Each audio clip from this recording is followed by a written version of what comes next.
Welcome everybody. Thank you for joining us. And I apologize for a little bit of a delay. I'm Akanksha Mehta. I'm the co-director of the Center for Feminist Research, and I'm a lecturer at Goldsmiths. And the Center for Feminist Research is organizing a program of events loosely centered around the theme of care, but different interpretations, different directions, different futures. And this is our first opening sort of keynote event for the series that will be held over the summer. And I'm absolutely delighted that we have Khairani Barokka, Oka, who's joining us. Oka is a writer, poet, artist in London. She's Indonesian Javanese. Among her honors, she was an NYU Tisch Departmental Fellow for her master's and Indonesia's first writer in residence at Vermont Studio Center. She was Modern Poetry and Translation's inaugural poet in residence and is currently a researcher in residence and research fellow at the University of Arts London's Decolonising Arts Institute. So Oka also did her PhD at Goldsmiths and actually has a long relationship with Goldsmiths and the Center for Feminist Research as well. And I'm also delighted that I've known Oka for the last couple of years, and we've worked together, thought together, read together, written together. And so it's really wonderful that she was able to join us here and give us this lecture today. Before I move on to hand over to Oka, I just want to make a few announcements and a few things to note. So firstly, please keep your microphones muted and your videos off, because otherwise we are not sure how this tech will work. I am a bit nervous about what happens if the internet decides to act up, so we'll see how that goes. The question and answer session will be held via chat. So Oka will speak for about 45 minutes or so, after which we will have the Q&A that will be moderated by me. So you can send in your questions in the chat function. They will be visible to myself, Oka, and Chloe Turner, and I will be picking out some of the questions to generate a discussion. Do keep your comments and questions brief if you can, because we want to get through as many discussion points as possible. This event is being recorded, and I will edit the recording, so this beginning part of like us trying to figure out what the hell is going on here is not part of the final version, but the event is being recorded and we will circulate it and post it online. And so if you know someone who would be interested, do pass them on the recording. The other thing that I definitely want to mention is that any kind of violent, hateful, bigoted comments will not be tolerated. If anybody does something like that, Chloe and myself will be removing them from this event entirely, and they will not be allowed to access any other future Center for Feminist Research events. So please be mindful of how you use the chat function here. The event is being captioned, Chloe Turner, and I want to thank Chloe as well for doing the captioning. So there will be captions to follow below, and in the recorded version that we post online, we'll make sure that there are captions throughout the event for the Q&A and for everything as well. So everything is being captioned and is being made accessible. I also wanted to thank Malavika Madgulkar, who has helped us a lot with the publicity of the event and is working with the Center for Feminist Research. So, and of course, I want to thank Chloe again for handling a lot of the Zoom related and tech related bits and the Eventbrite as well. So with that, I think we can move on, and I'm going to hand over to Oka. I'm going to mute my microphone, Oka, and hand over to you. And if there's any issues, we'll just have to deal with them as we go along. So welcome, everyone. Sure. Welcome, everyone, and thank you for attending from wherever you are, for making time in a world not yet free from a deadly virus, nor from the deadly effects of racism, nor from the deadly ways the two intermingle, to listen to / read me in my self-shielding bunker. I'd like to give enormous thanks to the Center for Feminist Research at Goldsmiths, particularly to the incomparable Dr. Akanksha Mehta, Malavika, Madgulkar, and Chloe Turner for enabling this gathering to happen, live captioning and all. So, all right. Going to share my screen with you. Okay, here we go. Is this working? Yes? Okay, awesome. Great. All right, so I'm Dr. Khairani Barokka, or Oka, and I work at UAL's Decolonising Arts Institute. I identify as disabled and chronically ill. And just to add more stigmatized signifiers, I am also an artist, writer, and researcher. whose work over the past 9 years has focused on creating art that happens to decolonize disability. And, as I'll show you, takes apart many other things as well. I'd like this talk against racist ableism in arts education, as the slide shows, to be an opportunity for those of you in the Zoom room, as we might call it, to think and feel both collectively and in private, as all of us are right now, about the ways in which your body mind, or as I like to call my own self, the soul body, thinks of being educated in the arts, thinks of learning, thinks of how and what you feel about and within arts education. And I mean bodily, and I mean psychically, and I mean emotionally. There being, of course, no hard distinction between all of these things. When we accidentally prick a finger, we feel hurt and afraid and stressed, and we think, often in swear words. So let us begin with art. This is a piece of public art made by Tatiana Fazlalizadeh with a black and white portrait of the legendary Toni Morrison above the following text. Q. What are you without racism? Are you any good? Are you still strong? Are you still smart? Do you still like yourself? These words were inspired by a brilliant interview Morrison gave to Charlie Rose in 1993. Speaking of white people in particular, she said, "If I take your race away and there you are all strung out and all you got is your little self, and what is that? What are you without racism? Are you any good? Are you still strong? Are you still smart? Do you still like yourself?" I mean, these are the questions. Good, strong, smart. In our societies, who are considered good, strong, smart people? By whom? When do each of us think of ourselves this way? In our societies, what is considered good, strong, smart art? By whom? When do each of us think of what we create in this way as quote unquote good art? And what is the opposite of these very broad brick slab concepts, the opposites without which they would not exist?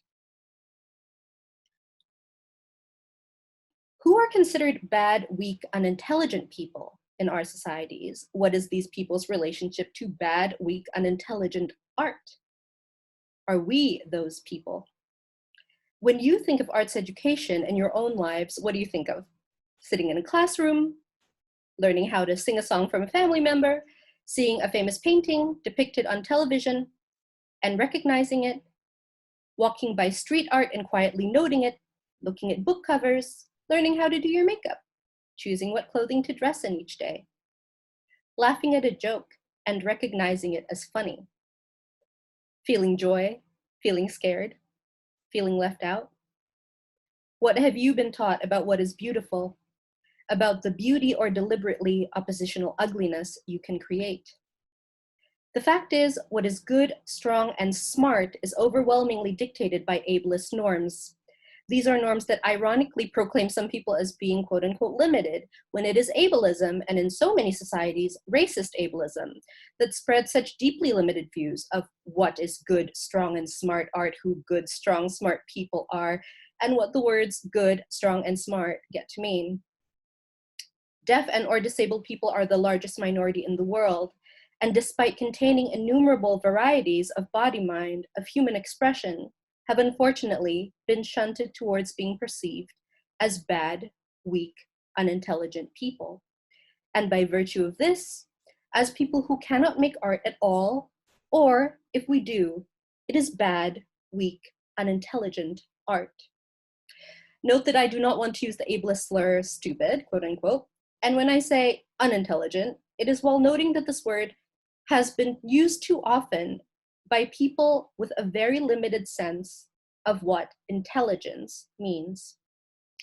And all of this means, of course, that art created by those deemed subhuman, unhuman, to be pitied, is not deemed worthwhile, or rigorous, or complex, or flush with depth. Everyone has their personal definition of art. Currently, mine is the manifestation of imagination as a bright ache in the heart. And this bright ache can come at you from anywhere, from so many forms. There are innumerable cultures and languages rapidly dying in the world, among them uncountable deaf and/or disabled cultures, arts, and languages. There are innumerable art forms that the harbingers of good art are not even aware exist. Indigenous art forms, for instance, disabled indigenous art forms created within different cosmologies, ontologies, etymologies. How dare people declare something inferior that they do not even know exist? But they do, and it is with specific purpose. Whether or not you know it, it's more than likely you teach or have sat among many students in art and literature classes that either identify as deaf and/or disabled, or don't, but live with, let's say, anxiety, depression, epilepsy, chronic pain, endometriosis, endless, on and on. How have these communities been depicted in art and literature in your classrooms? What is the good, strong, smart art classroom? What is a classroom? Is it somewhere people have to commute hours to for a quote unquote better education? What kind of body minds, or as I sometimes term them, or soul bodies, can access these classrooms of better education? Not just being accessible physically in terms of ramps and lifts and short walking distances, not even just online learning being available, or sign languages, or captioning, but all kinds of forms of accessibility, including those that aren't legally required yet. Is it an indoor, settled, colonial, sanctioned four walls lit brightly? Is it focused on output or process? Does it value accolades, and if so, as distributed and determined by whom? Is it a room that looks down on the elder indigenous person, teaching children the names of plants in their original language? Is it a room that looks down on the chronically ill or disabled student, the older student, particularly students whose campaigns for their equitable arts education are overwhelmingly dominated by white disabled voices, white older voices, or voices with other cultural dominance? And how do these attributes of classrooms relate to the things that make you like yourself and your artistic expression? How does this relate to ideas of normalcy? What makes a good teacher in the arts? Student. Where do these words live in the good, strong, smart arts classroom? Disability, illness, health, cure, impairment, pain. As you can see, I've taken a screenshot from Mia Mingus's Instagram, and it shows disabled and also disabled, pointing to a figure using a wheelchair and a standing person, respectively. Ableism as racism as ableism. What is a good body? What in the actual hell is able? Able to do what? According to whom? Ableist biases stem from colonialism and beyond. The message is that Black, Indigenous, POC, or majority world people who can be and are coded as abled can better perform the tasks of capitalism for European colonization and churn out profit, are able to be used. Racialized bodies coded as abled are positioned above those coded otherwise, and abled bodies also can never show signs of being vulnerable, again, because of colonial capitalism's needs for our bodies to perform a function, to extract labor from us. Meanwhile, vulnerability is part of our humanity and necessary to creative expression. Thankfully, art drawn from our humanity has continued to be created and passed on in the most dire of conditions. Histories of different body minds being diagnosed as insane, criminalized, told we do not exist, are not to exist, different modes of expression as negative markers. Histories of capitalism have used ableist colonialism for profit, and ableist racism is part of so many ableist colonial systems. For instance, let me quote activist, who is an autistic activist, Lydia X.Z. Brown. Mongoloid refers to people with intellectual disabilities and specifically people with Down syndrome. Derives from a double whammy of racism and ableism, from the belief that people with Down syndrome, regardless of race, look like people from East Asia, Central Asia, Southeast Asia, native nations in the Americas, including Alaska, or the Pacific Islands. This also carries the underlying assumption that people from these racial and ethnic groups are automatically unattractive and undesirable, along with, stigmatizing people with Down syndrome, obviously, compared to white people of Western European or Scandinavian descent. The notion of what a good body in the UK, for instance, or the US is as non-disabled, cis, straight, hearing, speaking English, and white. So if we ignore disability when we work against racism, we are ignoring a huge part of racism. Just 2 days ago, there was an article in The Guardian by Dominic Bradley and Sarah Katz that proclaimed more than a third of Americans killed by police have a disability. It's time to listen to Black and disabled activists. What is normal in societies like the US and the UK is always entangled with racial injustice. Disabled is not a bad word, but it remains heavily stigmatized. Stats from the charity Scopes website, there are 13.9 million disabled people in the UK. Disabled people are more than twice as likely to be unemployed as non-disabled people, but life costs you £583 more on average a month if you are disabled. Add racialization on top of this. As my friend and colleague Dina Simmons says, if we're not addressing racism, we're not addressing trauma. And trauma is a disability issue. It's a mental health issue. And make no mistake, students of color, students from communities that continue to be stolen from and endangered are more likely to be surrounded by trauma. Subini Anama's recent work focuses on disabled US girls of color in particular as serving the school-to-prison pipeline. The vast trade in private prisons means disabled children of color are serving the capitalist machine when they are imprisoned.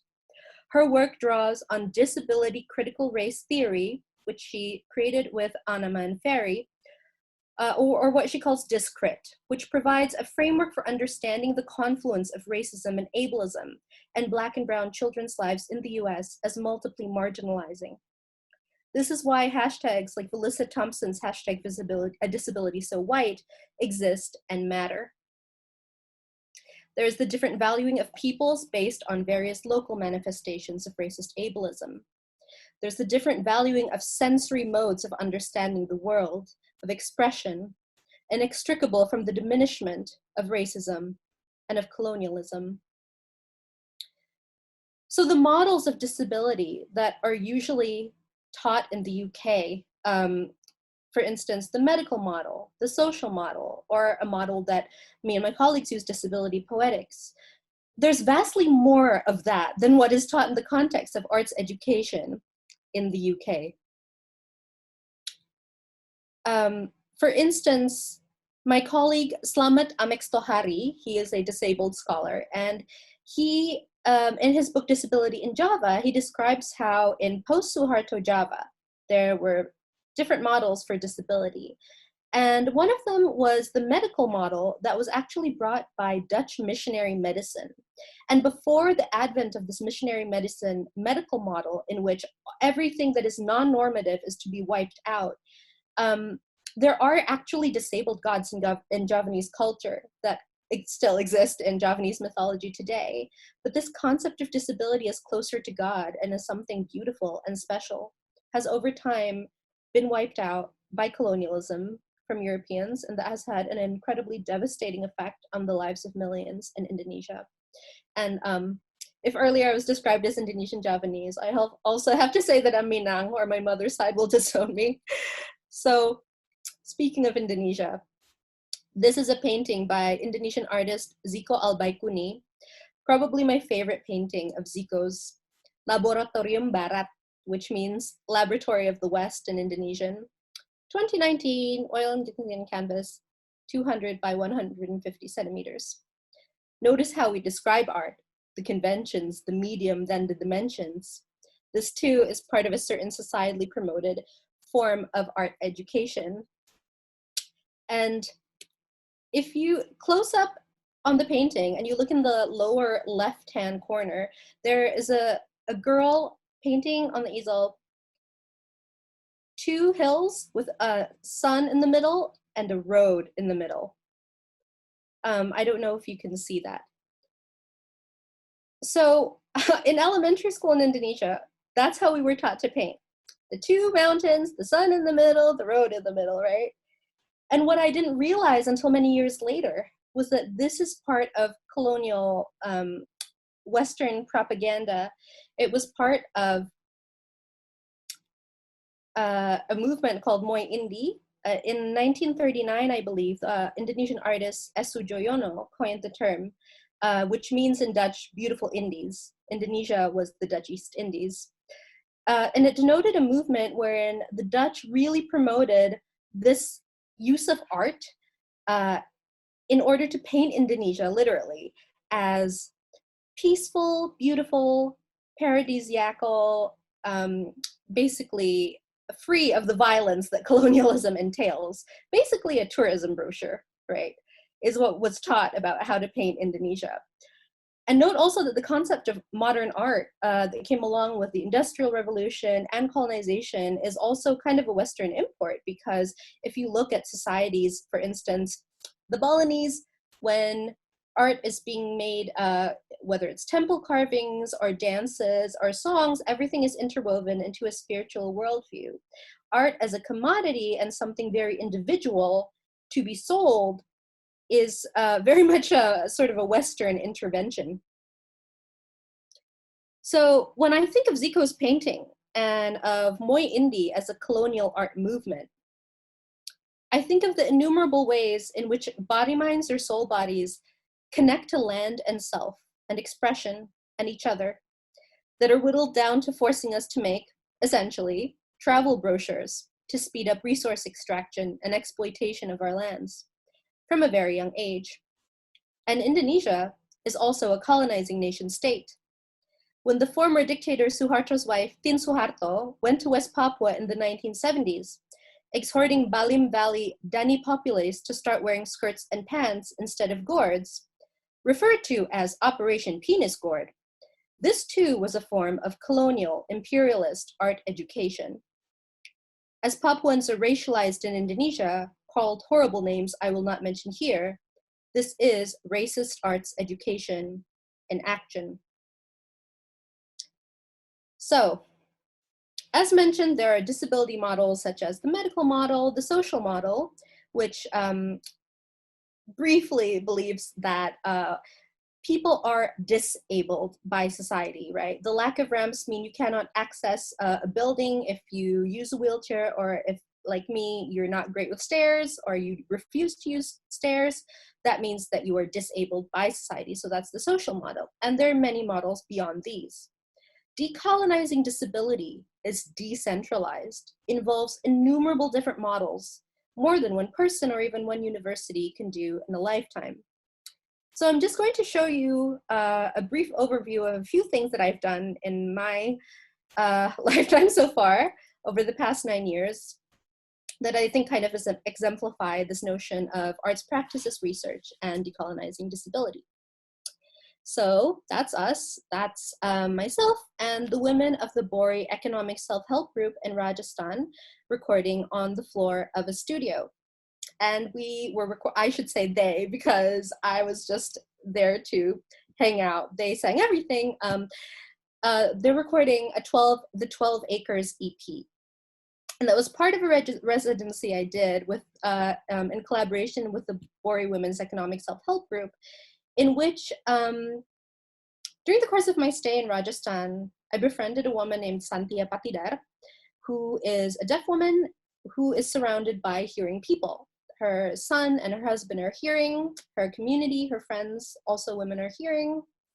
And when I was hearing all these incredibly beautiful feminist song stories that women sang only with each other in the fields and around each other, but in a language that wasn't Hindi, that was in Vagri. It's in English, it's V-A-G-D-I. In Vagri, which is an oral language that is threatened with extinction. Santia doesn't understand because it's never been translated to her, as I found out. And even the husbands of these women don't understand what they're singing because it's in Bagri and not Hindi, and their kids don't know what they're singing. But the content of the songs is incredibly beautiful and full of indigenous feminisms. So what I did was, aside from producing the 12-acre CP, where the women were musicians, I translated 3 of the songs into storybooks, visual storybooks, so that Santia could understand the content of the stories. This is a still from the storybook, the 12 Acres. So what happened when we did these projects was that access really multiplied, because as the kids and the husbands saw these storybooks, they were also able to understand what it was their wives were singing about, and to gain a deeper love and understanding of Bagri, an oral language under threat. Another example is my book, Indigenous Species, with tilted axis, that I wrote and illustrated. It's the story of a girl who was in Indonesia and abducted and taken upriver. On the left-hand side of each page of the cited version, which I made sure was called the cited version, there's flat braille or fake braille, just to show that books actually should have braille or audiobooks or some form of communication that is accessible to blind and sight-impaired communities, because the way the publishing industry is set up now is not natural, right? Resources had to go towards only sighted people, and that's something that I wanted more people to understand. I also wanted to understand, people to understand how we need to decolonize feminism. I'm just going to read out this particular stanza. So Indigenous Species is one long poem, and this is just one stanza from it. I bet you from the raucous machinery I'm hearing and the smell of rashness that this is where the grease deals are siphoned into miners' food, and where they're packing down eons of intricacies and strength from the forest to molecular form on a woman's lipstick bottle in Iowa. And I always had this image of lipstick made out of rainforest in mind, because lipstick is made out of rainforest. Indonesia is the world's largest exporter of palm oil. And in order to get that palm oil, you take indigenous people's lands from them and you cut down trees and you plant palm oil trees in plantations. So when people say plant trees, I always am very cynical about that, because you need to specify which trees. Another project very dear to my heart is that some of you may know, Stares and Whispers, Deaf and Disabled Poets Write Back, co-edited by myself, Sandra Allen, and Daniel Sluman. This is a book, but it is also a multi-sensorial book. There were film poems that were commissioned, stills of which are in the middle of this book. And if you go to the 9 Arches page, YouTube, there are free film poems from this book in BSL and or captioned. So these film poems are also very much part of the poetry in the anthology. And underneath each poet's poem, we included as much as possible links, audio recordings that show up as hyperlinks in both the text and the ebook to those clips in the 9 Arches Press SoundCloud, which is also free, so you can hear this book as well as see it. This is how publishing, we believe, should be. Another example is a project I did commission for the Baltic Triennial Prelude a few years ago in Vilnius called Anti-Vertical Normative, which, shock, means anti-vertical normative in English. That's in Indonesian. And what I did essentially was, so I need to lie down often. In fact, I need to ration the amount of time that I can be sitting up, including for this lecture, right? So but often in the past, I have been made fun of, verbally abused, or generally made to feel strange for lying down in a room where a meeting is or a classroom is. So what I did, and what I like to do as much as possible, is I like to invite people to lie down with me. And I do this in other projects as well. I make sure there are beanbags there, rugs there, so that people can be invited to lie down. But in Anti-Vertical Normative, what I did was I literally just asked us this huge room, filled it up with rugs, and I'm basically performing kind of a series of poem spells and exhorting people to lie down, lie down, lie down. And I thought it would take a really long time to get every single person in the room to lie down with me, which is what the goal was. But actually, it happened so quickly because people are tired in this capitalist world. Another very near and dear project to me is the Anna Infinite series that I've been working on now for, oh my goodness, 9 years. So this was the bulk of my PhD by practice in visual cultures here at Goldsmiths. So for the past 9 years, I've been obsessed with the painting on the left, Anna la Javanese by Paul Gauguin, a painting of a nude brown girl on a chair with a monkey at her feet, circa 1893-1894, oil on canvas. And on the right-hand side, you have a black and white photo of the supposedly real Anna with Gauguin and other famous male painters. And as soon as I discovered this painting, I thought, wow, she's like me. She's in chronic pain that is extreme and nobody believes her. I'm not currently in chronic pain that is extreme. Don't worry, I can manage it better now. But at that time, in 2011, I very much was. And so my entire project with the series and with my PhD was the simple assertion that this could have been a painting of a disabled child. And of course, that puts a wedge into interpretations of Anna as she is overwhelmingly interpreted as Gauguin's mistress, right? And you would be surprised how difficult it was just to make the very assertion that she could have been disabled because we live in an able normative world.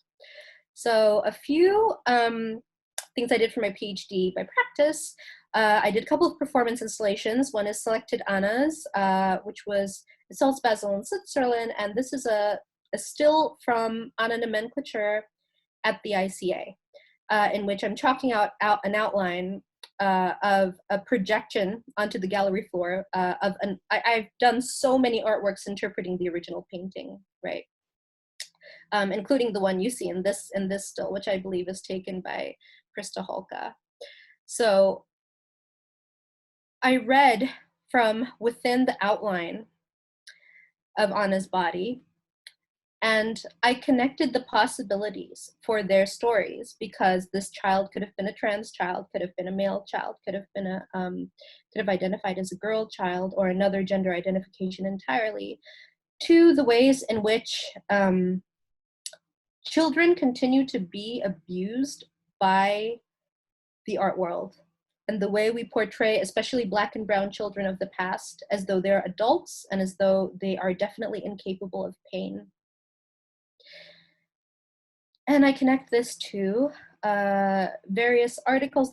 So on the back wall, there's projected a short film I made with my animations and illustrations, but also with screenshots of news items about, for instance, the right of foreign domestic workers, which Anna was, the most reliable source I can find says that she was most probably a slave. There's a white woman in the arts, Madame Nina Pack, who was an opera singer, who said, "I would like a little Negro girl," were her words. And she said this to a friend of hers who was a banker who worked in the Malay archipelago. And not long after that, a child was found in Paris with a sign around their neck that said, "I am from Java, please give me to Nina Pack." And a policeman brought this child to Nina Pack, and then this child was given to Gauguin, and that child was Anna. So all of my work deals with different expressive modes, with opening up and often with interlocking, traumatizing systems. And whatever our models of disability and race are as applied to our own selves, majority world deaf and or disabled people are often taught to be defined by trauma. Many non-deaf, non-disabled people in the past near decade of my work have been awoken, I suppose, to the idea that deaf and or disabled people are whole-ass people and are artists and contain multitudes, the whole spectrum of human emotion and expression, because we are whole humans. And when I think of people who didn't think of us as human in this context, I think of how they are the deprived ones, deprived of entire universes and cosmologies of deaf and disabled expression and cultural depth, particularly from people from what we may call the majority world, from Indonesia to Brazil, from people who identify as Black, Indigenous people of color, BIPOC, to Uyghur, Rohingya, and Papuan communities beleaguered within nation states. So in sum, a couple of points from what I've learned over the past 9 years of doing this work and arts practices research.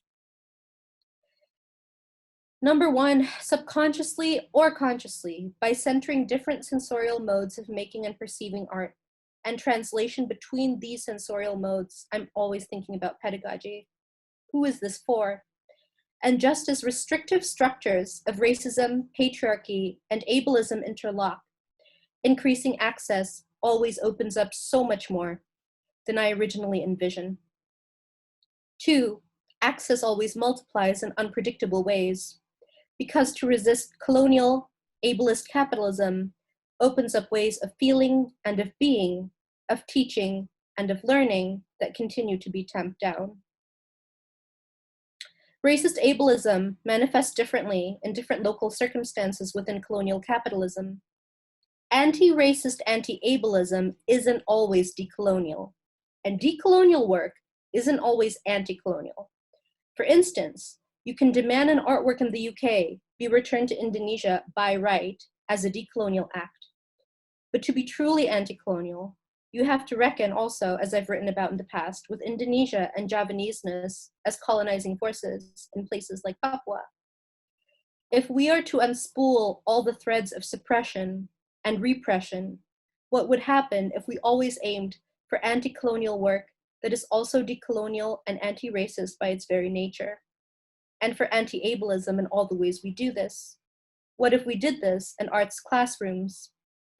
So let's talk about tackling these supremacisms as manifest in colonial extractive structures of arts education, which many deaf and or disabled artists, teachers, and students around the world have been doing for lifetimes. Let's continue to discuss protecting ourselves and our communities. Let's keep talking communal strategies for forging resistances to myriad persistent violences. The hashtag Black Lives Matter protests have shown us how much people, white people in particular, want a quick fix to racism, or think they found it, when these epiphanies are the results of POC trying to get them to understand over years at a detriment to health. But we do not forget, and their absolution is the last thing we have on our list of priorities. Going against racist ableism will be difficult in the years to come, as it has been a long road riddled with difficulties, but it will be worth it. And it must be disability-led, and in particular led by disabled people of color, or as I term it, disabled people from the majority world. In North America, queer artists of color collective Since Invalid created the concept of disability justice. But decolonizing disability and deafness means so many different models for it. And there is a fluidity in how we choose to self-describe our body minds, think of them, make with them, make about them. For me personally, my body and my relationship to it has changed so very much over the years. Disability is not static, as fluid as all of our processes of aging, growing, changing form, and reconciling the vessel of our body mind with what and how we want to create is.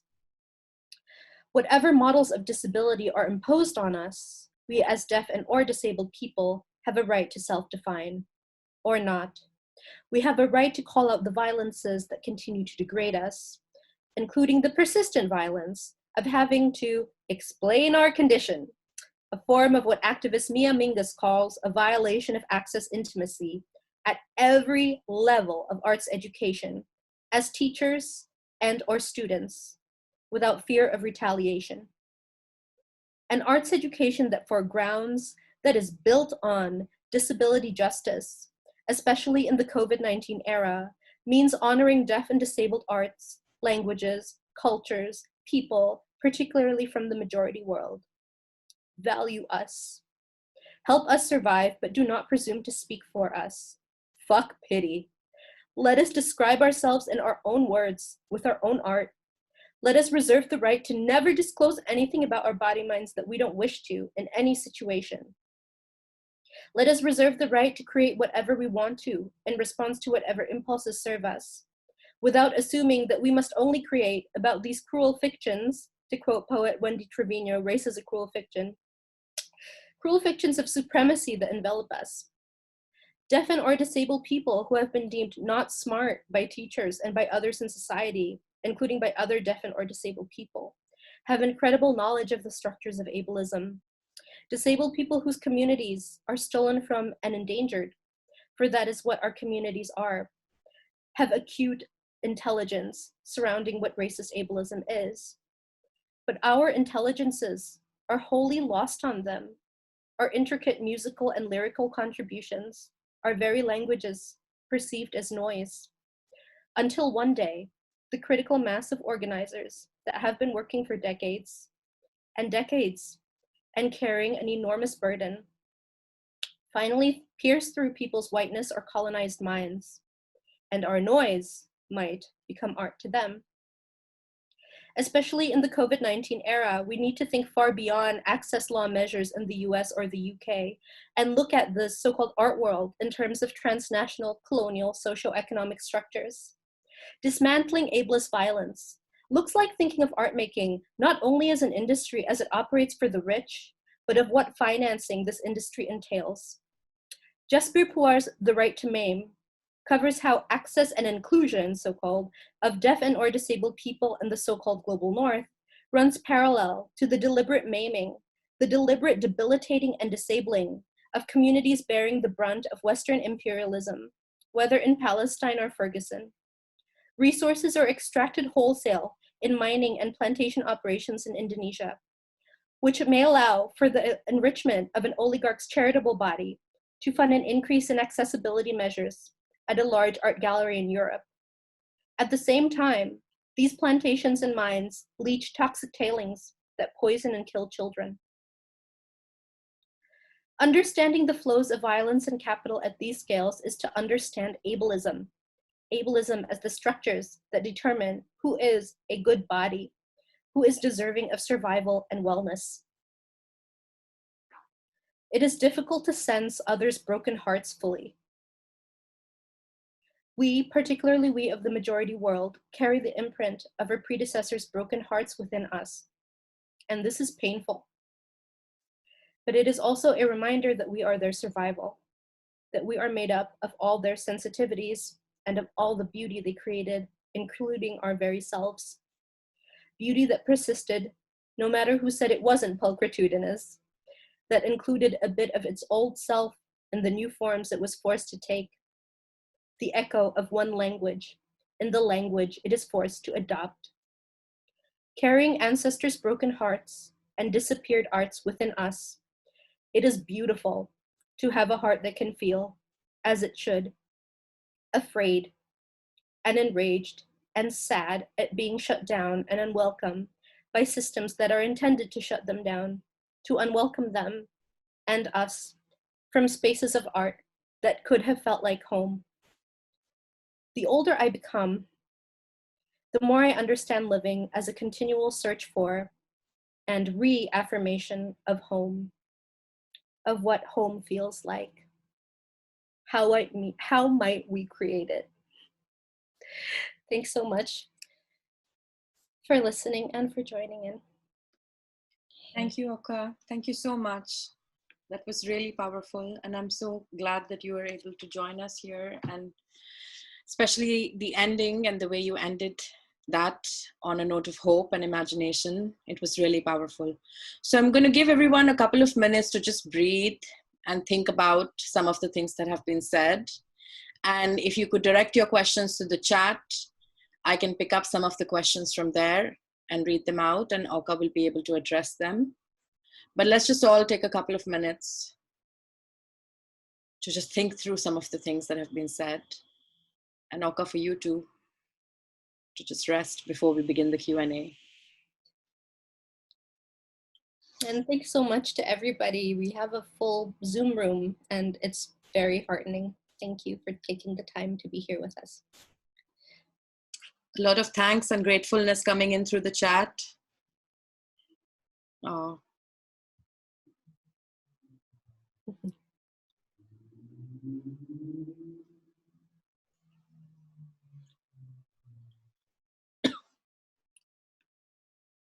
A comment in Indonesian. Yeah, one of the MA Cultural Studies students.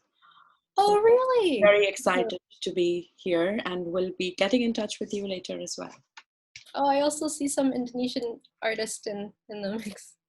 Halo semuanya. So we have about an hour and 10 minutes for a discussion with questions, comments, anything that you'd like to say, anything that you'd like to pick up on, anything that you'd like to hear more of.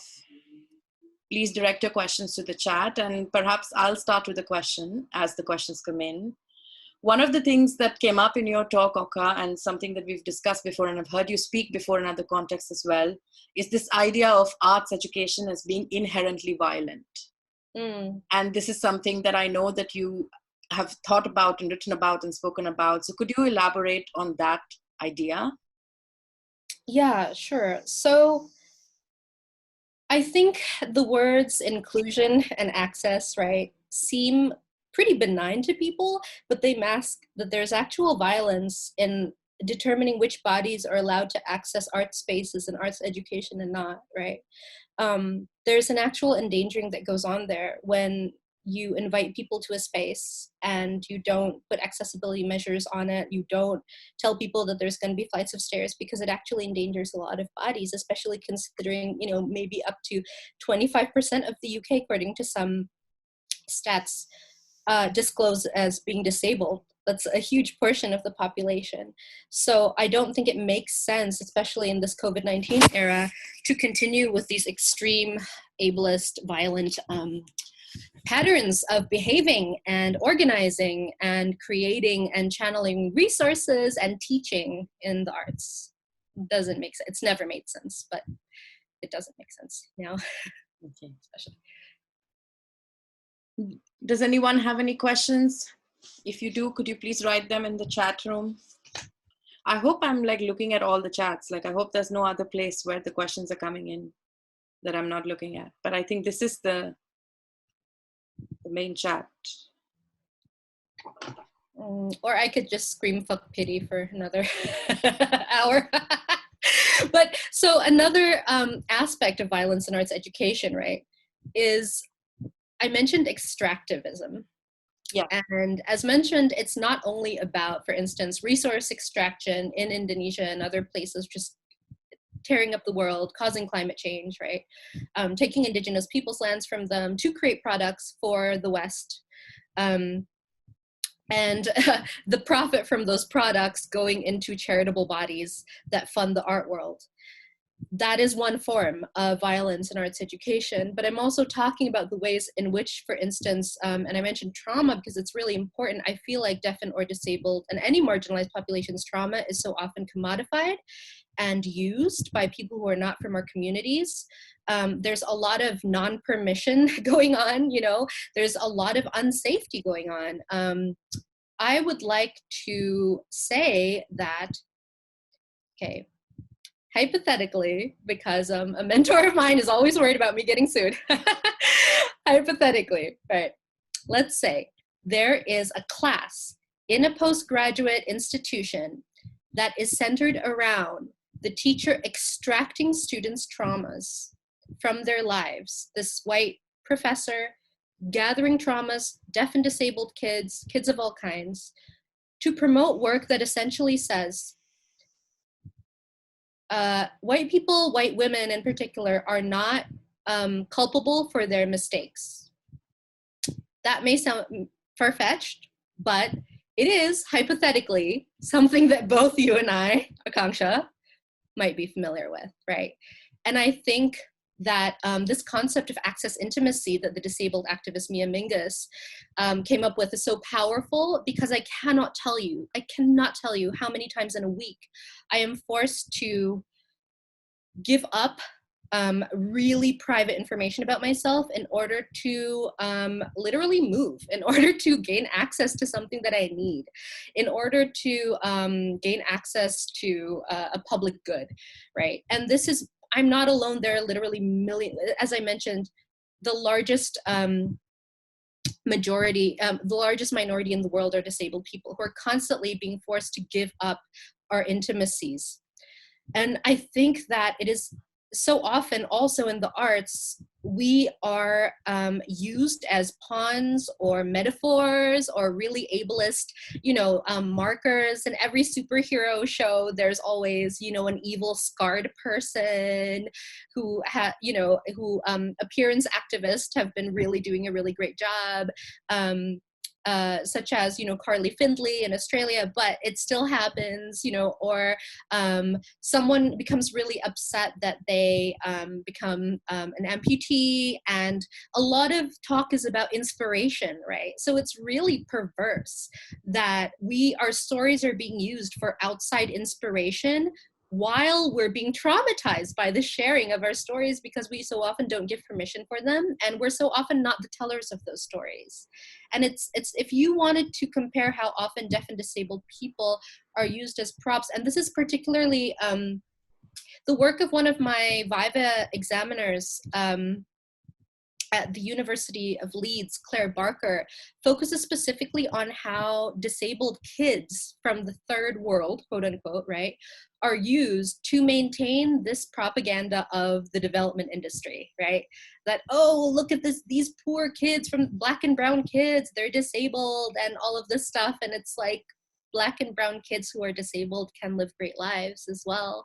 And did you ask their permission? Did you ask their parents' permission or their community's permission to be sharing these stories? And what does it actually say about you and finance and visual cultures? And the visual cultures we're constantly being bombarded with and propagandized with, as it relates to particularly Black and brown, Asian, people of color, majority world bodies.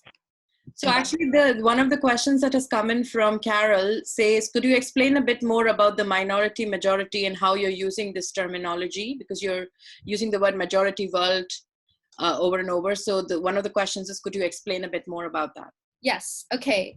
So sometimes I use minority and majority in a very sort of statistical sense that, for instance, disabled people are the largest minority in the world, right? That's like a stat.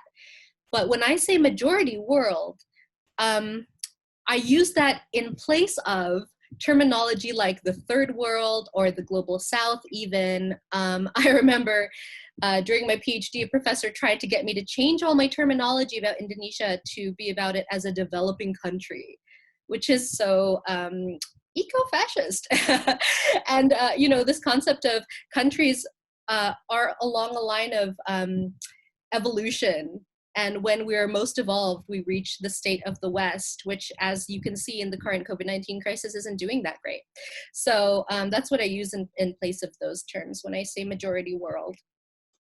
Okay, we have a question from Portia Malache, and Portia is thanking you for your talk and is asking you to speak about the anti-vertical normative. If you could describe the performance and speak to how your call for people to lie down was immediately enacted and not resisted. Yes, thank you, Portia. Portia Malachi, brilliant curator.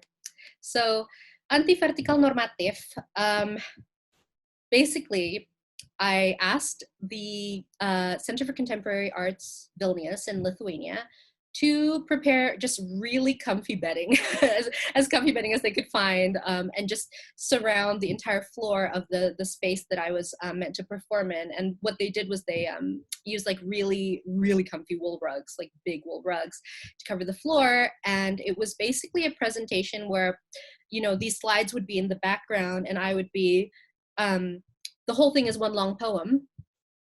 But the format of the poem is that there are intervals where I say, lie down, lie down, lie down, and ask people to just let go of all the BS of having to work the capitalist workday, having to shoulder all these burdens and just literally lie down with me. Because, and as mentioned, every artwork I make, especially performance installations, I like to make it clear to the gallery or the art center that it needs to be a space where people feel comfortable lying down. That is a really guiding principle for me. When I did Ana Nomenclature at the ICA kindly provided these black bean bags that people could just lie down in alongside benches, because I don't want to perpetuate the sense of a space of arts being hostile to people like me, because I felt it so many times. I hope that helps. Yeah, I think, and that also speaks to something that we've discussed in the context of the educational institutions that we inhabit, right? One of the things that Oka and I have done in the last 2 years is walk into an empty room at Goldsmiths and lie down on the floor because we simply are unable to sit up as chronically ill people. And that's something that what you're saying, making arts spaces accessible to this kind of, yeah, so I think I'm glad to hear about you talk about it in the context of a performance, but also like something that you've been practicing in your daily life as well, right? Yeah, and with our community, I'm glad that you mentioned that we have both just flat out lied down. We can't take it anymore sometimes. There's a question from Katerina saying, you mentioned particular representations of children as adults. Could you please talk more about it? Yeah. Also, I should say that the entire Ana nomenclature performance at the ICA and the Q&A afterwards with Aditi Jagannathan, they're both on YouTube. So you can see those. And I also have written about it. There was an excerpt from my thesis that was published in the White Review that came out fall of last year, I believe. So you can read, and then an excerpt from that is online as well. I think there's another question that connects to this, so maybe you can address them both together. So Lizabona Rahman is asking, how did you find out about the history of Ana? If you could. Hello, Matt. Hi. Yeah, so those two are definitely connected, those two questions. So, Black and brown children are not allowed to be children, according to Western colonial, ableist, racist viewpoints. This is the same point of view that sees children like Trayvon Martin as threats. This is the same point of view that sees children like the child Ana was as a mistress when they were a slave, right? This is how we continue to tell stories and tell these stories on a world stage and on a hugely important stage. I mean, Ana la Javanese is seen by a lot of people as sort of a minor figure, but that painting is worth millions of pounds. I believe Paul Gauguin is the highest priced male artist.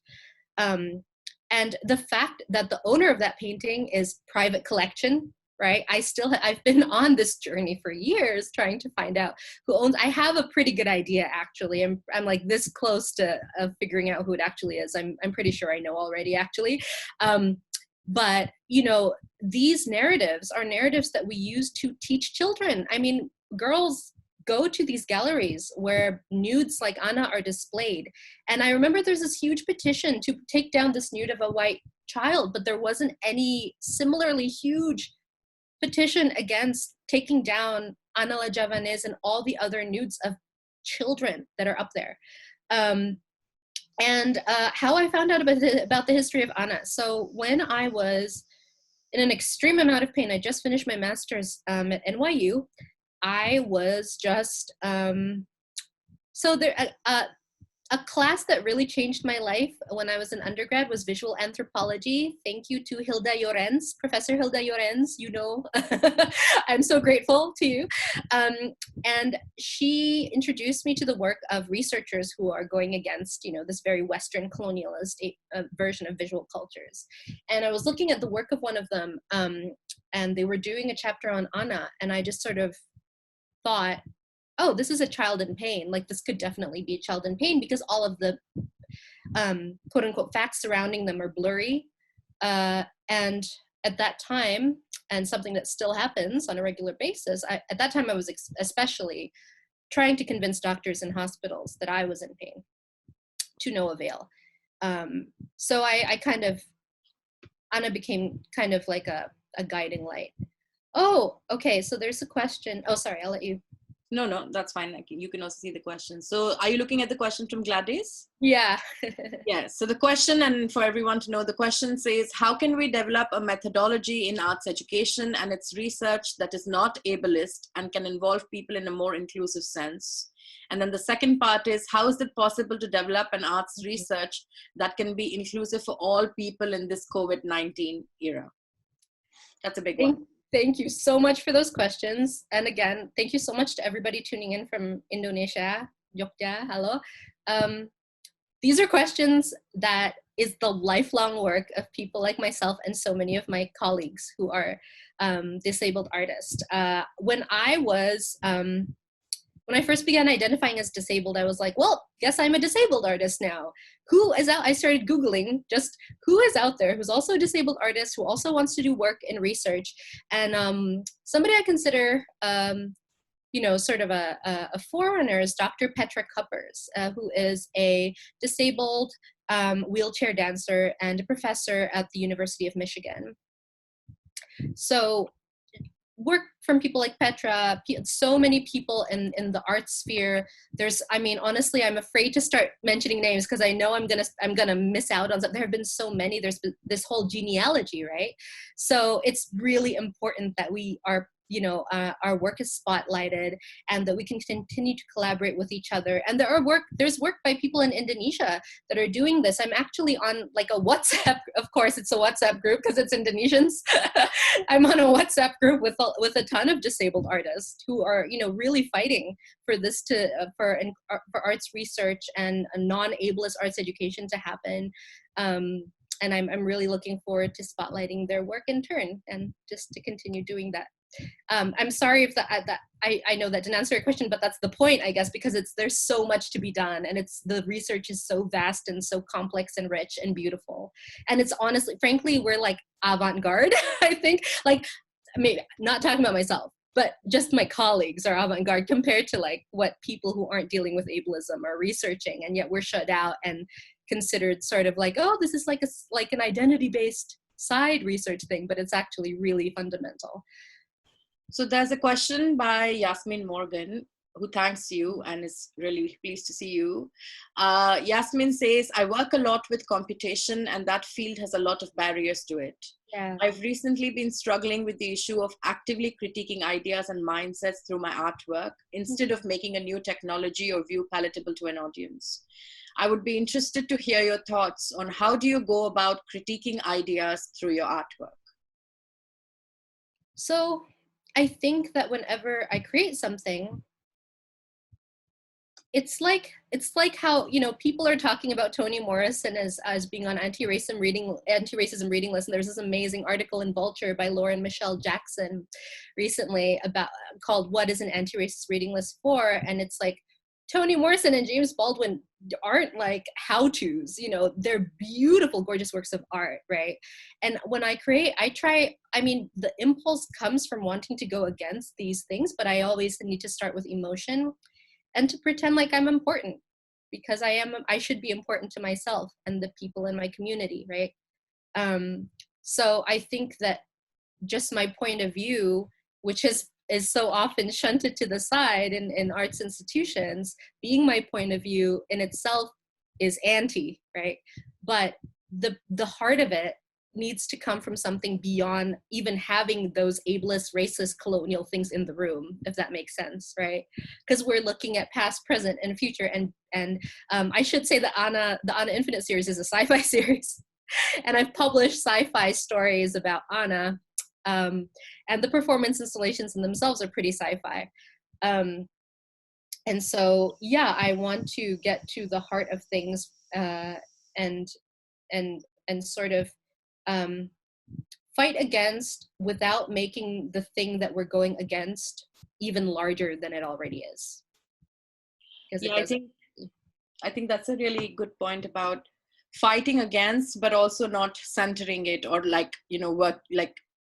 doing things that eventually end up centering it. So in a way to decenter it and yet keep fighting against it, yeah, and yet have space for imagination and hopes and futures of building something new as well. Yeah. I think like there's a couple of questions that I wanted to ask you, and then we'll go back to the chat because there are quite a few questions in the chat as well. One of the things was that you've talked a little bit about your experiences in the arts education system, right? As a student, as a PhD student, as a teacher, as a researcher in all of these locations. I wanted to ask you that you brought up questions of shame, right? And how does shame relate to racism and ableism and arts and education and arts education? Yeah. So do you want to speak a little bit about that? Yes, absolutely, definitely.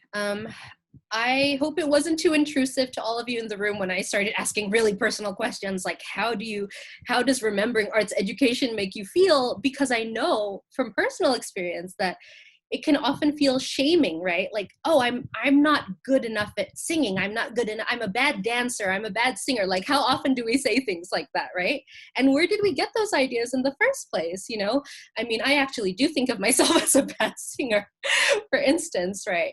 But I was fortunate actually to have, I remember in Indonesia, Pak Yusuf Oblet, my shout out to my elementary school music teacher, who always made me feel welcome, you know, and like, this is something you can be a part of, and this is something that you can create, and who is to say what's bad or good? Maybe just try doing things this way, try doing things that way, see whether you like what you're creating, right?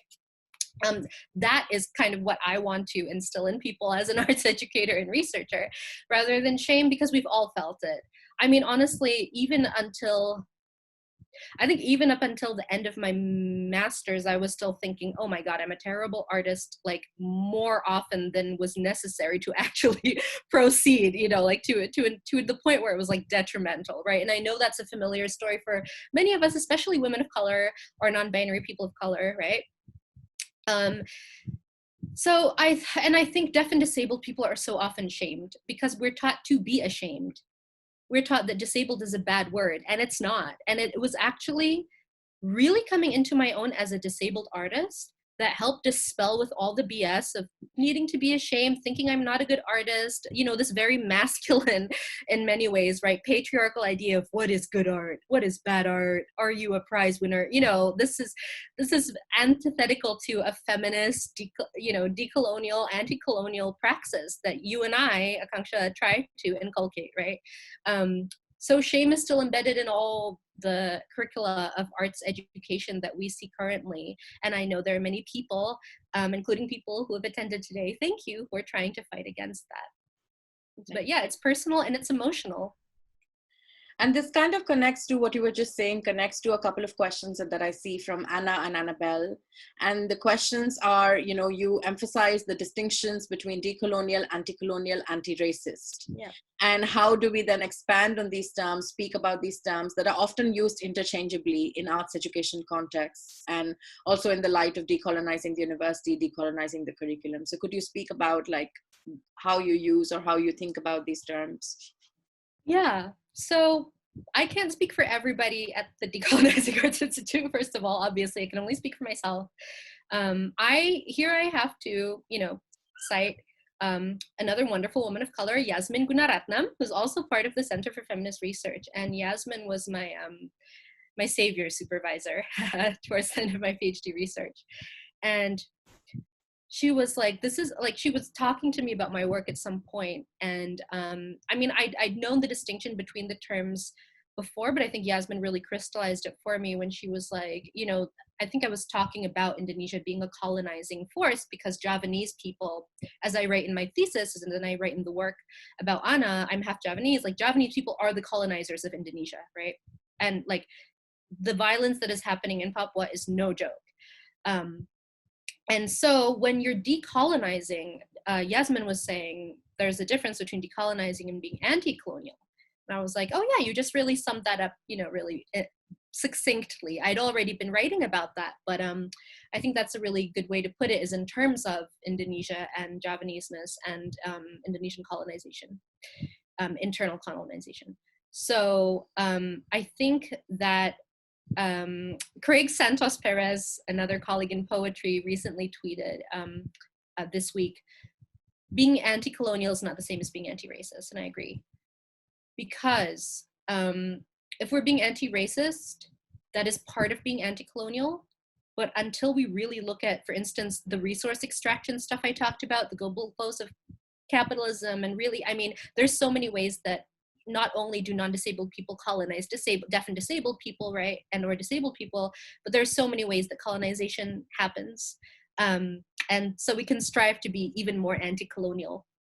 And I think that when they're used interchangeably in arts education contexts, I think the tricky part is not everybody may be confusing them for each other, right? So don't necessarily, so I think maybe we assume the best of people, and we see their statements when they use those three terms as maybe actually referring to those three terms. But when people confuse them, and we know that they're confusing them, I think this is such a really wonderful time with the toppling of the Edward Colstons of the world, you know, the statues that memorialize slave traders, for instance, to really have these conversations and speak about these terms distinctly, but also as in communication with each other as they are.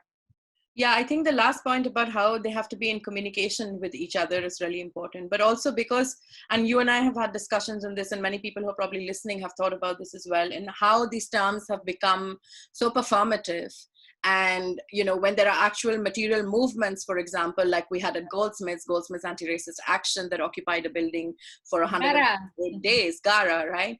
And was fighting for a different kind of university and a different kind of community and a different kind of world. And we saw many academics at Goldsmiths who did not absolutely support the occupation of the students, and even went out of their way to not even challenge, I would say, but disparage them. Yes. But then we also see that the same academics are also platforming themselves as anti-racist now, are taking and queer experts and anti-ableist experts. Yes. Yeah, I'm going to say something anecdotally that happened to me. So at some point, a teacher of mine, I'm not going to say what time period, I'm not going to say in what context. Liability. Okay. A teacher of mine at some point said that she basically did not allow me to criticize a white disabled woman because the woman was white and disabled and had been, quote unquote, working with disabled populations for so many years. And I was verbally abused by this person, by this teacher. And it took a month for myself and my community to convince this teacher that they were being racist. And then they apologized. But after a month, which took a lot of emotional labor. And I've been thinking about this incident quite a bit, this quite painful incident, because in that instant, I realized, oh, you say that you're for disability rights, but when there's a white woman who is disabled, you see her as the disabled person, and you don't see me as a disabled person, and you don't see me as a person. And I'd like to say that's the first time I've experienced that, but as an arts practitioner for many years, I have to say it's not. And there are racist people within disability arts organizations and communities. There are people who say horrible things about, oh, that's only for disabled people in the third world. I mean, you name it. I've traveled all around the world. I've heard it all. And that is really insidious. And so I really, really, really think we need to support disabled artists of color who identify as being from the majority world, Black, Indigenous, people of color, because as Melissa Thompson says, hashtag disability so white is a real thing and it causes real pain. And what it is highlighting is that racism can make anti-ableism, supposedly anti-ableist movements, really just complicit in not identifying our wounds as wounds. And when people are called out, it's always treated as sort of like, oh, thank you, I didn't know that. There's no apology that is proper. And there's also no sense that this is not a minor thing you get to add to your intellectual arsenal. And as we know, you and I both know, Akanksha, there are people who are not penalized for being deeply emotionally abusive towards Black and brown people in academia and arts academia. And that needs to stop. And it's gonna be, as I said, it's gonna be such a long process, but it has to happen because it happens to too many of us and our peers. So on that note, there's a question from Pepe Roswaldi saying that if you could speak about how even within the disabled community, racism, colonialism, the medical gaze continues to persist, may persist. Yeah. And how can we, like the person who's asking the question is saying, back in my own experience in accessing American healthcare system that systematically maims Black women and queers further. How do we navigate and fight back things like this? And even including, you know, we are talking about Black, Indigenous people of color, but we also then have to think about anti-Blackness between people of color communities. Absolutely. Even within queer of color communities. Absolutely. Just 1 second. I'm just going to stop my video to charge my laptop. I'm still here. Keep talking. Okay. So do you want to speak about that? Like how within the disabled community, how do we think about racism, colonialism, the medical gaze? Yes, and I think the medical gaze and medical racism, it's so important that you bring that up. Thank you, Pepe, all the way from Chicago. Pepe is a researcher at Northwestern. I'm excited that so many brilliant women are here. So, Pepe, I think that unfortunately, the medical gaze is something, speaking about long histories, I think there are so many white women who are not aware that things like gynecology are built on the, content warning, I'm going to talk about a little bit of violence, only for 2 minutes. But the systematic torture of slaves, right, and experimentation on slaves, on Black and brown women, in order to create the women's reproductive system, for instance, and to create medicines that are for us. There's this long history of real violence that persists. And I have been in hospitals in the US. I was once in a hospital where I witnessed a Black femme-presenting person tear out an IV from their arm because both she and I had been yelling for doctors for hours, and our friends had been and nobody came because we were in an underserved community in Brooklyn, right? So it is a long road. It is very difficult. And I think we need to center community and authenticity and care, but also something I was speaking about with Akanksha a bit earlier is to really have a strong sense of boundaries and to take care of each other as much as possible, and boundaries being part of that taking care of each other. And to also, I think it necessitates having sort of a bird's eye view, which and a very tactical notion of what we can do within which arts institution, when, where, why. Because we can't do everything all at once, and we need to take care of ourselves. And so I think community, mutual aid, conversations in safe spaces like these, and accountability are key to this. There's so many incredible people doing work on so many different things in the sphere that I've known for years. And yeah, they're everywhere and they're easily found. Yeah, I think that speaks to, I was going to ask you another question later about like strategies of care and survival in higher education and arts education in the arts world as disabled women of color or disabled Black and women of color. But I think you already spoke to it in ways like mutual aid, caring for each other, collective care, knowing when to fight, knowing when to step back, those kinds of things that only come with time and experience in some ways. Yeah. As we go on. Yeah, sharing strategies, and also humility if possible, because I think there are cultural contexts, and I mean, nobody knows all the languages that there are in the world, right? Nobody even knows the names of all the languages that there are in the world. I mean, there's a language called Katakolok, which is a sign language only found in one village in Bali. Do you know what I mean? And so with every language, there is a cultural context, there are arts that are produced in that language. And so what we know, what each person knows, is so tiny in the huge scheme of things. So cultural humility, I think, is really important. There's a question from Annie Go. Hi, Annie. Which says, I wanted to ask your thoughts or experiences on the typically short attention span of the art world and its extractivist, fetishistic tendencies, particularly when it comes to identity-related issues. How can we create sustained change? Yeah, it's interesting. The people who say that anti-racist activities dwell on insufficient or nonsensical identity politics seem to be speaking the opposite too, now that Black Lives Matter is part of their bio and part of their platform. I think that, thank you so much, Annie, for bringing that up. I think that we do need to be aware of identity-related issues as being extractivistic and fetishistic in the arts world. And I think the danger of exposure of our ways of learning and being and making and creating and thinking and feeling, the terms that we use, is to have those terms completely misrepresented or said by people who haven't been held accountable. And honestly, I'm sure I haven't been held accountable in many things myself. I'm still learning as we go along, because there's infinite kinds of disabled body minds.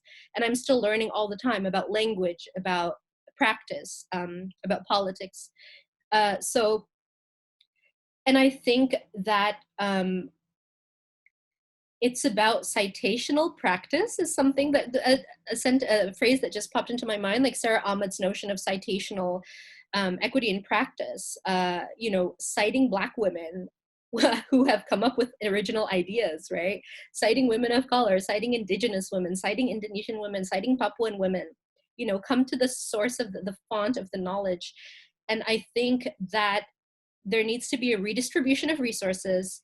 There needs to be, and I'm already starting to see it just in these 2 weeks, and I hope that it's not a temporary thing, but there needs to be a redistribution of access and of who has positions of power within the arts world, and a redistribution of that power itself. The way things are structured need to be changed, I think, and the way things are thought of in terms, the way people's artwork is thought of, as I mentioned, you know, like, God, for God's sake, don't think of Toni Morrison and James Baldwin as quote unquote just Black writers. Like, to hell with that. Don't think of me as just a disabled, and I'm proud of saying I'm a disabled artist, but there's a way, as Annie mentioned, there's a way in which these things are packaged in the arts world, right? And I know we've got people in this chat from a bunch of continents. I know that it is that fetishistic, extractivistic thing is present everywhere, because I think we need to look at who owns the capital and how it's being distributed, where it comes from. And yeah, I think it has to do with that. There's a question from Charlotte saying, I wanted to ask you if you could define the term violence when you speak about disability access. Okay, so as mentioned, some people think of access and inclusion. I think a lot of people are learning about, oh, for instance, okay, if something is inaccessible, for instance, for me, I need things to be shorter distances, right? I can't walk beyond like several steps without like squatting. I walk and squat, yet supposedly you have an invisible disability, right? That's a whole other thing. I think people think of, so Mia Mingus and Alice Wong, who's another brilliant disabled activists in the States, they have a concept that access is love. That's their platform, access is love, because often people think of access as a burden, or of access as something that's related to like this weird identity-based stuff that they're not comfortable handling. Access is love, because the opposite of that access is, I think, actual violence, because there are places that I've for sure hurt myself physically trying to access arts, trying to do my job. And it's really hurt me physically. But I can't go up to those people, to those organizers, and say, it doesn't have the same weight, like, you made me hurt my body and I've had to lay in bed for 3 days afterwards in pain because of you being sloppy with your access info that you gave to me. It's not the same as me going up to people and saying, like, that guy punched me. Do you know what I mean? Both things cause pain. And chronic pain, there's a piece by, my God, what am I forgetting her name? There's a piece on the Welcome Collection blog by a woman of color who identifies as, I believe, deaf and disabled, or at least deaf. And she said that she was one of 200, forgive me if I'm wrong, but I believe it said that she was one of 250 million women in the world who have experienced extreme pain. And I believe the series on pain was about her struggles with endometriosis, which can cause extreme pain. My form of nerve damage causes extreme pain. There's so many women who deal with different kinds of extreme pain. And I think working with the interstices of what pain means in different contexts, like with the Anna series and with other work I do, and what violence means in certain contexts, is really important, because, you know, the stuff that Akanksha and I mentioned or alluded to about things that that Akanksha and I perceive as violence in arts education, but that other people don't perceive as violence because A, they don't think Black and brown people's pain is real pain. It isn't felt by, it's literally about emotion. It isn't felt by them enough. We're not felt as human enough by them, or what have you, but also about the terminology, because they think, oh, this is about access and care, and oh, I made a mistake. Oh, it's my white fragility. They're using these terms that are becoming currency: white fragility, care, you know, accountability, vulnerability, Brene Brown. Like, they're using these terms, but are they actually addressing the violence? No, right? And I think that it is really important. I love using the word violence because it is violence to so many. It's violence to millions of people when something is inaccessible and it's not perceived as violence enough. There's a comment from Sabello saying yes. Agreement. Yeah. But I think what you just said about how these terminologies, care, vulnerability, all of them are being used in a way to actually silence and cause violence to Black and brown bodies in the university, Black and brown communities. And I can think of a couple of ways in which that's happened in the last year when we had the occupation by GARA of Deptford Town Hall. And one of the things the university said that it wanted to shut down the occupation. Why? Because the building was not accessible. And hence, you know, so using that. And this is a group of Black and brown students who actually have put disability, ableism, accessibility as their key issues, as their core issues, right? Yeah. So to use that against them and say, actually, no, we're going to shut this down because it's not an accessible place. And why is it not accessible in the first place, right? I'm really sorry, I did not know that. Oh God, unfortunately, that's not the first time that I've heard white people use access as a way to shut down Black and brown people, many of whom are disabled. I think it is important to remember that the concept of disability justice, that term, comes from since invalid, which is a queer Crips of color, Crips meaning, you know, a term to for disabled people, Crip theory, Robert McGruer, there's a book. So queer Crips of color collective since invalid created the term disability justice, right? Yeah, it's so often not cited by people in academic work when they talk about disability justice. And it's often, I mean, there are all white disability collectives and institutions and organizations all over. And it's upsetting because it's not, I think, again, going back to access and inclusion seem like soft power, right? They seem like, oh, it's a matter of access and inclusion. And it's actually like, what is the opposite of that? It's violence. Yeah. It's actual violence. Forcing me to take stairs hurts my body for, you know, days on end, that's violence. And I'm not in a position to talk about my friends' experiences, but trust me, like they're, you know, it causes pain and bars people from accessing arts education, from accessing being an artist, right? And when we are artists, so often we're relegated to like, oh, deaf and disabled arts, right? As sort of outsiders, as being, oh, this cute twee section over here, you know? Like, oh, are you helping disabled people? There are people I've worked with in Indonesia who to this day do not understand that I'm disabled, who do not understand because their concept of what I've taught workshops in Indonesia where after the workshop, a student has been like, yeah, but what if I meet a disabled person? Like, what do I do? And I'm like, I'm just, you know, because of the intrinsic ableism that has been colonially propagated. It's so deeply painful to my disabled friends in Indonesia. And yeah, and also on that note, you know, I've heard you talk about that idea of the invisible disability, invisible illness that we often see in order to explain it, right? Like in order to like talk about these things, we again end up in those categories of like, this is visible, this is invisible. And I've seen you problematize that binary as well. We do it as a like liberal, well-meaning way of being like, hey, like not all disability is visible. But then you've gone further to critique it and take down the liberalism in that binary as well, right? Yeah, I don't think that that's a useful phrase, not all disabilities are visible, because again, I literally can't walk more than a few steps without resting, but I'm supposedly having an invisible disability. And it's like, what counts as visibility, right? I've learned so much from blind scholars of visual culture, like Georgina Cleage at Berkeley, who are like, blind people can be scholars of visual culture. You know, we have to know everything about you and us, and you don't know anything about us, which is the case with so many marginalized communities in the arts, right? We have to know the majority or dominant culture and our own, but they have these assumptions about us. Yeah, and also like, who is it invisible to? You know, this is also something that you've said before in other talks as well, right? Like, because it is visible to disabled people. It is. And what counts yeah. as invisibility and visibility? And what are the stakes involved in, for instance, with Anna Infinite, saying all I'm saying is the possibility that this could have been a disabled kid.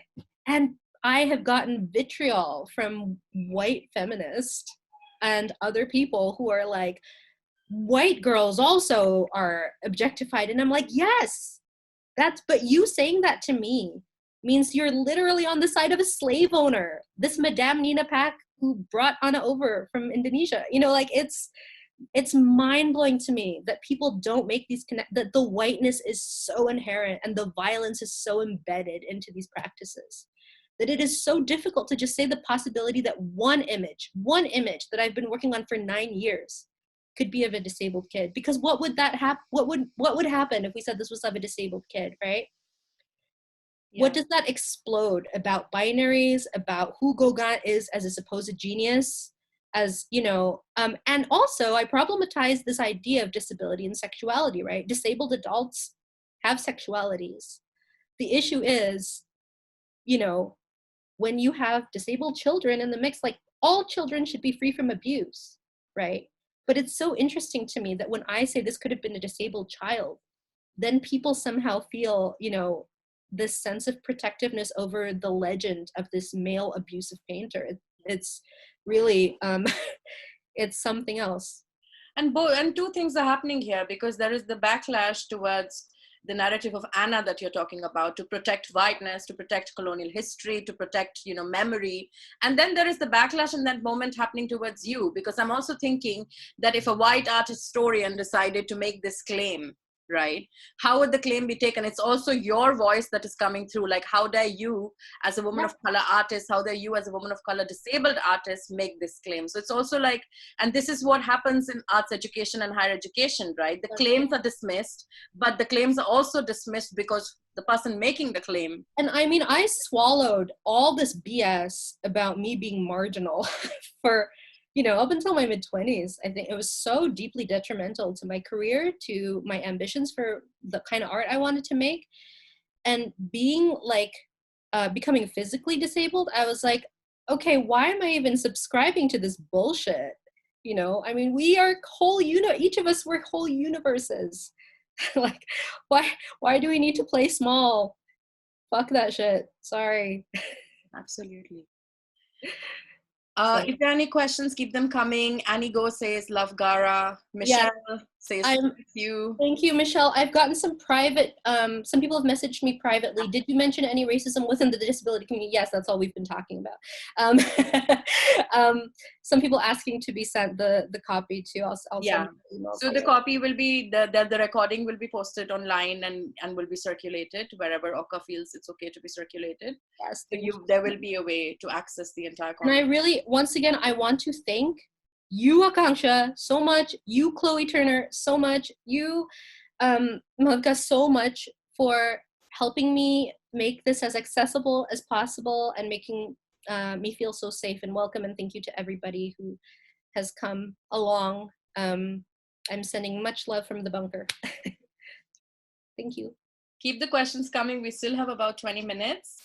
I mean, if since there are no questions in the chat, I would like to go back to then that idea of care, and that idea of care, love, all forms of all things that like feminists of color have been talking about. And then all of these ideas have been now, you know, from social justice to care to co-opted, them, have been completely co-opted in order to silence us. So we often, as women of color in the academy, see how we are told to step away from certain things sometimes, things that are actually radical, things that are disruptive, in the name of care. And this happens especially when you are a disabled or chronically ill academic, woman of color, who's told that, well, this is in your best interest because you will burn out, or, you know, or you are ill. But other ways in which that illness and that disablement could be managed, helped, supported are never on the table. It's only the things that are actually disruptive that you're asked to step away from. So I wonder if you could speak to the co-optation of all of these things that we're seeing. Check out Care Work, a book by Leah Lakshmi Pipsna Samarasinha, who I believe is also a member of Sins Invalid. Yes. What can I say? We're seeing so much. We have seen so much, not just you and I, Akanksha, but our communities, of co-optation, and it's sort of the insidious ways that you said of these terminologies being used to say this is not your place, or don't burn out, or don't do this. Again, I think we can only take it a day at a time and protect each other and be loyal to each other. And be, again, culturally humble about what we know and what we don't know. I know that our cohort of people, including some women who are in this chat from all over the world, like, we come from different countries. We are brought together by all being in the same spaces that were supposedly forbidden from us to ascend in. And I think that it really is the thing that gives me hope is community. But I think it's so difficult as well to have that sense of community, because within communities too, right, there are prejudices, there's what you know and what you don't know. So again, going back to that sense of like just seeing everybody as a human being, what do people need, what do you not need, looking at boundaries, and to, again, citational practices, both in terms of how you explain your predecessors for the art, your predecessors for the arts research, your predecessors for the academic paper. And you will find more often than not that a woman of color or a non-binary person of color is behind all of these ideas of, self-care. Black Panthers were doing that, really, and talking about self-care as being like care that you do because the government won't give you healthcare. And now it's sold, to white women to sell yoga classes, and it's a whole other thing. So this co-optation of terms, I think, is so important, and yeah, keep highlighting it. We have a lot of thanks and love coming in the chat. Daniela, Jess, Gitanjali, who's also an amazing poet. Someone's asking for the presentation. We'll be doing the recording of the lecture, and so that will be circulated, but not the actual PowerPoint, but it's visible in the recording of the lecture. Yeah, exactly. So that should be good. Yeah, somebody just asked me to be sent this recording as well, and I think just on our social media channels and email, probably there will be a link to like where it's going to be put up. So yeah. Portia is also thanking us. What else, Oka? Is there anything else that you would like to address before we end? We still have about 15 minutes. And if there are no more questions, is there anything that you would like to pick up on or push further? Not really, but I would say to everybody, don't feel the shame that you used to feel in an arts classroom so much. And if you do, really interrogate that. Why did you feel that shame? And why do you feel that shame now? And what does that have to do with the ways in which we are all being taught? Because as I said, a classroom isn't just a classroom. It's what you see on Instagram. It's a song you hear. It's your family. It's your friends. The arts that are filtered through everything is arts education. So think about the ways in which you learn about the arts and curate them if possible. And I mean internally as well. Curate internally what messages you have been indoctrinated into. And if something causes you undue amounts of shame that you don't think you deserve, you might not deserve, interrogate that and push back. And I think the teachers in this who are listening to this, I can see that there are people that we know at Goldsmiths who teach, and there are other teachers as well. Yeah, I think also like to think about we work within the frameworks of the institution. We are limited in terms of what the institution allows us to do in terms of accessibility. So we have to fight for it constantly. But I often hear other academics put accessibility on the back burner, not make it important, if at all it is addressed. Goldsmiths owes me so much taxi money that I will never get back. Let's just say I'm so tired of it. I will say this. Hypothetically, let's say a woman completed her whole PhD, and when she returned all her library books to the library, she found out that in all the 4 years she was at that institution, the library had not been made aware of her disability, therefore causing her more pain and trouble when she was trying to be like, please let me borrow for longer lengths of time, etc. In all of 4 years. hypothetically. So, Yeah. and go up hypothetically. A Yes. lot of things to say Yeah. hypothetically. So thank you to everybody. Thank you, Akanksha, Chloe, and Malavika again so much in the Center for Feminist Research. And thank you all. I really appreciate it. Thank you, Oka. This was really, really wonderful. And I know that this will be an amazing pedagogical resource for years and years and years and generations to come to think about this. It was a very nourishing space, as Annie's pointed out. So many amazing Annie. And what we'll do is we'll make sure the recording is available and circulated, and do circulate it to your students, do use it in your classroom, perhaps get in touch with Oka to figure out how to do that and what. Yes, I'd love that. Yeah. And also, you know, like especially now, find ways to platform and pay properly women of color, Black and color scholars. Pay us properly. That hashtag publishing paid me is giving me nightmares. Yeah, absolutely. No more wage gap, please. So also, like, yeah, I think we need to remember that when we ask, you know, deaf and disabled artists, activists, teachers to do this work for us, to give us these nourishing spaces, we also have to remember the extractiveness that often happens in these spaces itself, right? How they're invited. Of pity or charity, right? Yeah. And the emotional narratives of providing space. You know, like, who are you to be, you know, like, this is something that people have been fighting for forever. So who are you to be a gatekeeper to say, I bequeath you space in arts education, right? All of these things. And then we are taught to be grateful for the space. Yeah, exactly. That there is space, or there is a 0.5 contract somewhere or something like that. So I think those are things also to interrogate. The way materially the arts world and the education world functions has to be really torn apart. And yeah, one of the ways. Interrogate gratitude. Definitely. Interrogate what you deserve. And direct your gratitude to your communities of care, as opposed to the institution or whiteness that are extractive in principle. To your people, not to the institutions. Good rule of thumb. Thank you, Akanksha. Bye. Thanks, Oka. So we are going to have a few more events over the summer that will be advertised soon. We are hoping the next one to be on the 25th of June. And then there's another one, a poetry event by 2 students on the 30th of June. But you will be in touch with that. You can follow the Center for Feminist Research on Twitter and Facebook to get updates. We'll also have a new website, a revamped website that will be with us by the end of the summer. But as we sort of go through this ongoing pandemic, we will be moving most of our events and most of our work online, possibly maybe for the next year, actually. So we'll be using these spaces a lot more. And I think just to end, I really want to thank Chloe Turner and Malavika Madgulkar for everything that they've done to make this possible, and everything they'll keep doing to make other events possible.